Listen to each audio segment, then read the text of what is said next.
ખાતે વિશ્વકર્મા ભગવાનની 100મી વર્ષગાંઠની ભવ્ય ઉજવણી કરવામાં આવી છે। કટાવધામ ખાતે વિશ્વકર્મા ભગવાનની 100મી વર્ષગાંઠ નિમિત્તે ભવ્ય અને આસ્થાભર્યા માહોલમાં ઉજવણી કરવામાં આવી। આ પ્રસંગે નવપરગણા ગજ્જર સુધાર સમાજના ભક્તો મોટી સંખ્યામાં ઉપસ્થિત રહ્યા અને સમગ્ર કાર્યક્રમ ભક્તિ, સંસ્કૃતિ તથા સમાજ સેવાના ભાવ સાથે સંપન્ન થયો।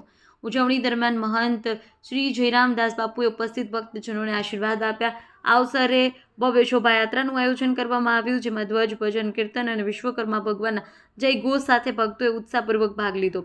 શોભાયાત્રાએ સમગ્ર વિસ્તારમાં ધાર્મિક ઉલ્લાસ અને ભક્તિભાવનો માહોલ સર્જ્યો।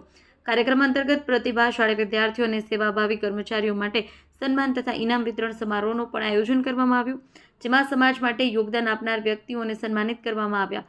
સમગ્ર કાર્યક્રમ સુવ્યવસ્થિત આયોજન, શિસ્તબદ્ધ વ્યવસ્થા અને ઉત્સાહભર્યા માહોલ વચ્ચે સંપન્ન થયો, જેમાં સમાજના આગેવાનો, યુવાનો, મહિલાઓ અને બાળકોની વિશાળ હાજરી રહી હતી। કટાવધામ ખાતે યોજાયેલી આ 100મી વર્ષગાંઠની ઉજવણી સમાજ એકતા, સંસ્કૃતિ અને આસ્થાનું ઉત્તમ ઉદાહરણ બની રહી છે। અહેવાલ GT ગજ્જર, ખબર બનાસકાંઠા ન્યૂઝ, ભાભર।